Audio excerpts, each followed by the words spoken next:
নারায়ণগঞ্জ ১ রূপগঞ্জ আসনের সংসদ সদস্য মুস্তাফিজুর রহমান ভূঁইয়া দীপুর সাথে শুভেচ্ছা বিনিময় করেছে বাংলাদেশ দুগ্ধ উৎপাদনকারী সমবায় ইউনিয়ন লিমিটেড মিল্ক ফিডার নতুন ব্যবস্থাপনা কমিটির সহ সভাপতি মোফাজ্জল হোসেন স্বপন।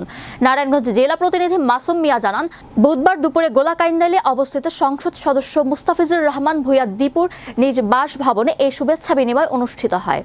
আয়োজিত অনুষ্ঠানে উপস্থিত ছিলেন ভোলাবো ইউনিয়ন পরিষদের চেয়ারম্যান আলমগীর হোসেন টিটু, কাঞ্চন পৌর বিএনপির সাধারণ সম্পাদক মফিকুল ইসলাম খান, বিএনপি নেতা মনির হোসেন, মনিরুল ইসলাম সবুজ, যুবদল নেতা কাউসার আহমেদ, কামাল হোসেন সহ স্থানীয় বিএনপি ও অঙ্গ সংগঠনের নেতাকর্মীরা। এ সময় নতুন কমিটির সাফল্য কামনা করে রূপগঞ্জের খামারিদের স্বার্থ রক্ষা ও দুগ্ধ শিল্পের সার্বিক প্রসারে প্রয়োজনীয় সকল ধরনের সহযোগিতার আশ্বাস দেন সংসদ সদস্য মুস্তাফিজুর রহমান ভূঁইয়া দীপু। এই দোয়া করবেন।